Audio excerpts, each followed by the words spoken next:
Welcome to Johnny our channel. இன்றைக்கி நம்ம வீடியோவில் பார்க்கக்கூடிய இன்ஃபர்மேஷன் கான்செப்ட் எதை பார்த்தீங்கன்னா, எம்பிஏ எக்ஸாமினேஷனோட 2023 நவம்பர் டிசம்பர் எக்ஸாமினேஷனுக்கான இந்த என்டர்பிரினர்ஷிப் டெவலப்மெண்ட் சப்ஜெக்டோட லாஸ்ட் இயர் கொஷின் பேப்பரை தான் நம்ம இந்த வீடியோவில் பார்க்க போகிறோம். நம்ம இந்த வீடியோக்குள்ளே போகிறதுக்கு முன்னாடி கமெண்ட் ஸ்டூடெண்ட்ஸ் நம்ம சேனலை சப்ஸ்கிரைப் பண்ணிவிடுங்க. வாங்க இப்போ நம்ம வீடியோக்குள்ளே போகலாம். லாஸ்ட் இயர் 2021 ரெகுலேஷன், அதாவது நவம்பர் டிசம்பர் 2023 கொஷின் பேப்பரை தான் நம்ம இப்போ பார்த்துட்ருக்கோம். இதில் பார்த்தீங்கன்னா இந்த பார்ட் ஏ கொஷின்ஸை ஃபஸ்ட் நம்ம பார்த்துடலாம். அதில் ஃபர்ஸ்ட் கொஷின் நமக்கு என்ன சொல்லியிருக்காங்க பாருங்கள். Recall the meaning of entrepreneurship. அந்த என்டர்பிரினர் அப்படின்றத நம்ம எப்படி சொல்லணும்னு பார்த்தீங்கன்னா, person who create some new venture, organiser, அல்லது பார்த்தீங்கன்னா ஃபேக்டர் ஆஃப் ப்ரொடக்ஷன், அண்டர்டேக்ஸ் இருக்கக்கூடிய ரிஸ்க்கு, அண்ட் தென் பார்த்தீங்கன்னா எக்கனாமிக்ஸ் அன்சர்டினிட்டி, இது எல்லாத்தையுமே மேனேஜ் பண்ணக்கூடியவங்கள தான் நம்ம ஒரு என்டர்பிரினர் அப்படின்ட்டு சொல்லுவோம். இதை தான் நம்ம ஒரு பிஸ்னஸை ஸ்டார்ட் பண்ணுறதுலையும் வரக்கூடிய ப்ராஃபிட் அண்ட் தென் லாஸ் இது என்டையராக பேர் பண்ணுறவங்க, அண்ட் தென் ப்ராஃபிட்டை சோல் ப்ரொப்ரைட்டராக பார்க்கக்கூடியவங்க, இவங்கள தான் நம்ம ஒரு என்டர்பிரினர் அப்படின்ட்டு நம்ம சொல்கிறோம். அண்ட் தென் நெக்ஸ்ட் நமக்கு என்ன கொஸ்டின் கேட்டிருக்காங்க பாருங்கள். List out 2 reason why entrepreneurship is more important in a developing country like India அப்படின்னு சொல்லிட்டு நம்ம கொஷின் கேட்டிருக்காங்க. யூனிவர்சிட்டியை பொறுத்தவரை நமக்கு கொஷின் பார்த்திங்கன்னா நமக்கு தெரிஞ்ச ஆன்சராக தான் இருக்கும். பட் அதனால் அதை ட்விஸ்டடாக நமக்கு கேட்டிருப்பாங்க. இப்போ இதில் என்ன கேட்டிருக்காங்க பாருங்கள். ஏதாச்சும் ஒரு 2 ரீசன் சொல்லுங்கள். ஒரு என்டர்பிரினர் என்டர்பிரினர்ஷிப் பண்ணுறது ஏன் இம்பார்ட்டண்ட்டாக இருக்குது டெவலப்பிங் கண்ட்ரீஸில் அப்படின்னு சொல்லி கேட்டிருக்காங்க. இதுக்கு என்ன ஆன்சர் சொல்லலான்னு பார்த்தீங்கன்னா, there are several reasons for growth of entrepreneurship in India, including a social factor. And then பார்த்தீங்கன்னா எஜுகேஷன் அண்ட் ஸ்கில்ஸ். இப்போ ஒரு ஹையரான எஜுகேஷன் ஸ்கில்ஸ் பீப்புளுக்கு கிடைக்கிறதுக்காக, ஒரு சக்ஸஸ்ஃபுல் பிஸ்னஸ் டெவலப் ஆகிறதுக்காகவும் இந்த என்டர்பிரினர்ஷிப் நமக்கு யூஸ்ஃபுல்லாக இருக்குது. And then cultural attitude, technologies change, and then innovations நிறைய வரும். மார்க்கெட்டோடைய டிமாண்ட், ப்ராடக்ட் என்ன டிமாண்ட் இருக்குன்றதை ஐடென்டிஃபை பண்ணிவிட்டு அதுக்கேற்ற மாதிரி கொடுக்கலாம். இது எல்லாமே சில ரீசனாக நம்ம பார்த்திங்கன்னா என்டர்பிரினர்ஷிப்க்கு கொடுக்கலாம். அண்ட் தென் நமக்கு தேர்ட் கொஸ்டின் என்ன சொல்லியிருக்காங்க பார்த்தீங்கன்னா, டிஃபைன் பிஸ்னஸ் என்விரான்மெண்ட். இந்த பிஸ்னஸ் என்விரான்மெண்ட் அப்படின்றது என்ன? இது ஒரு combination of internal and external factor that affect a company operations and outcomes. இந்த இன்டர்னல் ஃபேக்டரில் என்னெல்லாம் சொல்லலாம்? கம்பெனியோட culture, and then resource, employ, and then internal இருக்கக்கூடிய எல்லா எலமெண்ட்ஸ்மே பார்த்தீங்கன்னா இன்டர்னல் ஃபேக்டரில் சொல்லலாம். அதே எக்ஸ்டர்னல் ஃபேக்டரை பொறுத்தளவில் ஒரு பிஸ்னஸ்க்கான economic condition, government policy, and then market trend, competition, social and technological changes. இது எல்லாமே எக்ஸ்டர்னல் ஃபேக்டரில் நம்ம சொல்லலாம். அடுத்து ஃபோர்த் கொஸ்டின் பார்த்தோன்னா, list out the different incentives of investor from the state government.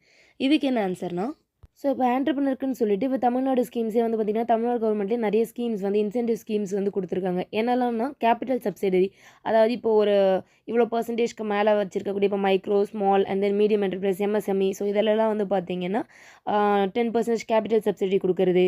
And then பார்த்திங்கன்னா இன்ட்ரெஸ்ட் ரேட்டில், இப்போ லோன்ஸ் எல்லாம் வாங்கியிருக்காங்க அப்படின்னா அந்த பர் ஆனம்கே பார்த்திங்கன்னா இன்ட்ரெஸ்ட் சப்சிடி கொடுக்குறது. And then electricity tax exemptions பண்ணுறது, ரோட் டேக்ஸ் எக்ஸம்ஷன்ஸ். இது எல்லாமே பார்த்திங்கன்னா சில இன்சென்டிவ்ஸாக நம்ம ஸ்டேட் கவர்மெண்ட் கொடுக்கக்கூடிய, ஒரு இன்வெஸ்டருக்கு கொடுக்கக்கூடிய ஸ்டேட் கவர்மெண்ட்டோடைய இன்சென்டிவ்ஸ் அப்படின்னு சொல்லி நம்ம சொல்லலாம். அண்ட் தென் நமக்கு ஃபிஃப்த் கொஸ்டின் என்ன கேட்டிருக்காங்கன்னா, what are the different source of product for business. இதை பொறுத்தளவில் இப்போ நம்ம ஒரு ப்ராடக்ட் ஐடென்டிஃபை பண்ணுறோம் அப்படின்னா யார்கிட்டேருந்து நம்ம ப்ராடக்ட்டை வாங்குகிறோம். இப்போ நம்ம ஒரு எண்ட் யூஸராக இருக்கோம் அப்படின்னா ஹோல்சேலர், அண்ட் தென் பார்த்தீங்கன்னா ரீட்டெய்லர், அண்ட் தென் நடுவில் இருக்கக்கூடிய புரோக்கர். இவங்க எல்லாருமே இப்போ நம்ம ப்ராடக்ட் நமக்கு சப்ளையர் ஒரு மார்க்கெட்டில் இருந்து நமக்கு ஒரு ப்ராடக்ட் கிடைக்குது அப்படின்னா அது எப்படி கனெக்ட் ஆகுது, எப்படி நம்ம ட்ரஸ்டபுளாக கனெக்ட் ஆகிறோம் அப்படின்னு சொல்லி நம்ம பார்க்குறது. இது எல்லாமே பார்த்தீங்கன்னா ஒரு சோர்ஸ். நமக்கு இப்போ பிஸ்னஸ் சோர்ஸ் எப்படி இப்போ அதுக்குன்னு சொல்லிட்டு மேனுஃபேக்சரிங் சொல்ல வருது. அண்ட் தென் இப்போ ஹோல்சேலர் சொல்லிட்டு இப்போ ஆப்ஸ் மூலயமா நம்ம வாங்குறது. இது எல்லாமே பார்த்தீங்கன்னா சில சோர்ஸ் தான். நம்ம ப்ராடக்ட்டை பற்றி தெரிஞ்சுக்கிறதுக்கு, ஒரு பிஸ்னஸ் பண்ணுறதுக்கும் சரி, நமக்கு ப்ராடக்ட்டை பற்றி தெரிஞ்சுக்கிறதுக்குமே இது ஒரு சோர்ஸ் தான். இதை நம்ம இந்த ஹெட்டிங்ஸில் கொடுக்கலாம். ஹோல்சேலர், அண்ட் தென் பார்த்தீங்கன்னா ட்ராப் ஷிப்பிங், மேனுஃபேக்சரர், இது எல்லாமே பார்த்தீங்கன்னா ஒரு சோர்ஸ் தான் நமக்கு. இது ஒரு ப்ராடக்ட் நம்ம தெரிஞ்சுக்கிறதுக்கும் பிஸ்னஸ் பண்ணுறதுக்குமே பார்த்தீங்கன்னா ஆப்ஸ் மூலயமா பண்ணுறது, இது எல்லாமே நமக்கு ஒரு சோர்ஸ் ஆஃப் தி ப்ராடக்ட்னு சொல்லலாம். 6th ஒன் பார்த்தோம் அப்படின்னா, what is pre feasibility study. இப்போ நம்ம ஒரு பிஸ்னஸ் பண்ணுறோம் அப்படின்னும் பொழுது ஒரு ப்ரிலிமினரியான ஒரு டாக்குமெண்டரி. இது என்னெல்லாம் நம்ம இந்த பிஸ்னஸில் இருக்குது, இதில் நம்ம இன்வெஸ்ட்மெண்ட் பண்ண வேண்டியது என்ன, நம்மளோட காம்படிஷன் லெவல் என்ன, ப்ராடக்ட்டோட பெனிஃபிட் என்ன, இந்த பிஸ்னஸில் நம்ம ஃபேஸ் பண்ணக்கூடிய ரிஸ்க் என்ன இருக்குது, இதில் நமக்கு என்னெல்லாம் ரிவார்ட்ஸ் கிடைக்கும், இது எல்லாமே நம்ம அனலைஸ் பண்ணக்கூடிய, அந்த அனலைஸ் பண்ணுற ஸ்டடியை தான் நம்ம என்ன சொல்கிறாங்கன்னா ப்ரீ ஃபீஸிபிலிட்டி ஸ்டடி அப்படின்ட்டு சொல்கிறோம்.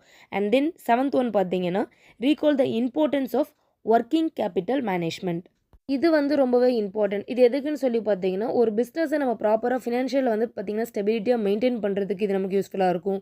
அண்ட் தென் வந்து பார்த்தீங்கன்னா, ஷார்ட் டைம் ஆப்ளிகேஷன்ஸ் எப்படி நம்ம ரீச் பண்ணுறது, ஸோ க்ரோத்க்கான சப்போர்ட் எப்படி குடுக்குறது, அண்ட் தென் ஒரு இம்ப்ரூவ்மெண்ட்ஸ் அதாவது நமக்கு வந்து தேவையான லிக்விடிட்டி ஃபண்டை ஜென்ரேட் பண்ணி குடுக்குறதுக்கு, அண்ட் தென் லோன்ஸ் வந்து நமக்கு அரேஞ்ச்மெண்ட் கிடைக்கிறதுக்கு, இது எல்லாத்துக்குமே நமக்கு இந்த ஒர்க்கிங் கேபிட்டல் அப்படின்றது தேவை. ஸோ ஒர்க்கிங் கேபிட்டல் ஒரு பிஸ்னஸ் ரன் ஆகுறதுக்கு நமக்கு எந்தெந்த ஃபண்டை எப்படி எப்படி அலோகேட் பண்ணணும், எப்படி கேஷ் பேலன்ஸ் மெயின்டைன் பண்ணணும், அண்ட் தென் ஆப்டிமைசிங் லெவலில் நமக்கு கேஷ் ஃப்ளோ எப்படி இருக்கிறது, ஸோ இது எல்லாத்துக்குமே நமக்கு வந்து பார்த்தோம்னா இந்த ஒர்க்கிங் கேபிட்டல் மேனேஜ்மெண்ட்ன்றது ரொம்ப முக்கியமானது.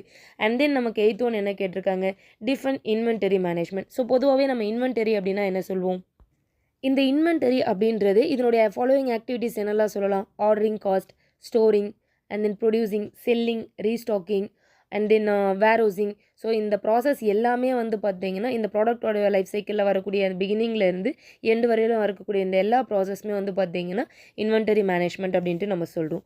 அண்ட் தென் நம்ம 9th ஒன் பார்த்தீங்கன்னா what are the tiny units. Tiny units அப்படின்றது என்னென்னா, ஒரு பிஸ்னஸ் என்டர்பிரைஸ் வந்து இப்போ ஒரு இன்வெஸ்ட்மெண்ட் பண்ணுறது மேக்ஸிமம் 25 lakhsக்கு மேலே பிளான்ட் அண்ட் மிஷினரியிலே வந்து இன்வெஸ்ட்மெண்ட் பண்ணியிருப்பாங்க. ஸோ இதுக்கு என்ன எக்ஸாம்பிள் கொடுக்கலாம்னு சொல்லி பார்த்தீங்கன்னா, ஸ்மால் ஷாப்ஸ் அண்ட் தென் வந்து பார்த்தீங்கன்னா பொட்டிக். ஸோ இது எல்லாமே வந்து இந்த டைனி யூனிட்டில் வந்து நம்ம சொல்லலாம். அண்ட் தென் 10th ஒன் என்ன சொல்லியிருக்காங்கன்னா, list out the advantages of internal evaluations. So இப்போ ஒரு ஆண்டர்ப்ரனர் வந்து இருக்காரு. அவர் பிஸ்னஸை வந்து அவரோட பிஸ்னஸில் இன்டர்னல் லெவலில் அனலைஸ் பண்ணும்பொழுது அவருக்கு நிறைய இன்ஃபர்மேஷன் வந்து கேதர் ஆகிருக்கும். ஸோ அவர்கிட்ட அவைலபிள் ரிசோர்ஸ் வந்து என்ன இருக்குது, இல்லை கம்பெனி நடத்திட்டு இருக்கும்பொழுது அதில் வரக்கூடிய இந்த நோட்டீஸாக இருக்கட்டும், இல்லை ஏதாச்சும் ஒரு டீட்டெயில் வந்து அவருக்கு தேவை அப்படின்னா அதை பற்றின இன்வெஸ்டிகேட்டாக இருக்கட்டும், அண்ட் தென் எதில் ப்ரியாரிட்டியான ஒரு ஆக்ஷன் வந்து அவர் எடுக்கணும் அப்படின்றது தெரிஞ்சு வச்சுக்கிறது, அண்ட் தென் எதை மானிட்டர் பண்ணணும், எப்படி எவலேட் பண்ணணும், இந்த ப்ராசஸ் எல்லாமே தெரிஞ்சு வச்சுக்கிறது தான் நம்ம இன்டர்னல் எவல்யூஷன் அப்படின்ட்டு சொல்லுவோம். ஸோ இந்த கான்செப்ட்ஸ் எல்லாமே நம்ம எப்படி எலபரேட் பண்ணி எழுதணும்னு சொல்லி பார்த்தீங்கன்னா, ஒரு ஆண்டர்ப்ரனர், ஸோ ஒரு ஆண்டர்ப்ரனருக்குள்ள இந்த வரக்கூடிய கான்செப்ட், இந்த ஹெட்டிங் எல்லாத்தையுமே நம்ம ஆண்டர்ப்ரனரோட ரிலேட் பண்ணி தான் எழுதணும். ஸோ பேசிக்காக அந்த கான்செப்ட் நமக்கு தெரியணும். அண்ட் தென் ஒரு ஆண்டர்ப்ரனர் அந்த ரோலில் எப்படி இதை மேனேஜ் பண்ணுவார் அப்படின்றது நமக்கு எழுத தெரியணும். ஸோ ஆல்ரெடி நம்மளோட டியூஷன் ஸ்டூடெண்ட்ஸ் எல்லாருக்குமே தெரியும். இது வந்து நீங்கள் எக்ஸாம் ப்ரிப்பரேஷனுக்குன்னு சொல்லிட்டு நம்ம கான்செப்ட் எப்படி ப்ரிப்பேர் பண்ணணும்னு சொல்லிட்டு அந்த கான்செப்ட் நம்ம கொடுத்துருப்போம். அண்ட் தென் வந்து பார்த்தீங்கன்னா, ஸோ இப்போ எக்ஸாமுக்கு ப்ரிப்பேர் பண்ணிட்டு இருக்க ஸ்டூடெண்ட்ஸ்க்குமே வந்து பார்த்தீங்கன்னா, ஜஸ்ட் உங்களுக்கு அந்த கான்செப்ட்னா என்னன்னு சொல்லி தெரிஞ்சதுக்கான இம்பார்ட்டன்ட் கான்செப்ட் அவைலபிள் இருக்குது. ஸோ வேணுன்ற ஸ்டூடெண்ட்ஸ் டிஸ்பிளே தெரியக்கூடிய நம்பரை காண்டாக்ட் பண்ணி நீங்கள் டியூஷன் வேணும் அப்படின்னாலும் நீங்கள் ஜாயின் பண்ணலாம். இல்லை டியூஷன் பேட்ச் இப்போ அவைலபிள் இல்லை அப்படின்னா உங்களுக்கான கான்செப்ட் வேணும் அப்படின்னாலும் நீங்கள் பர்ச்சேஸ் பண்ணிக்கலாம். ஸோ உங்களுக்கு இந்த வீடியோ யூஸ்ஃபுல்லாக இருக்கும்னு நான் நினைக்கிறேன். உங்களுக்கு இந்த வீடியோ பிடிச்சதுனா லைக் பண்ணுங்கள், கமெண்ட் பண்ணுங்கள், ஷேர் பண்ணுங்கள். Thank you, students.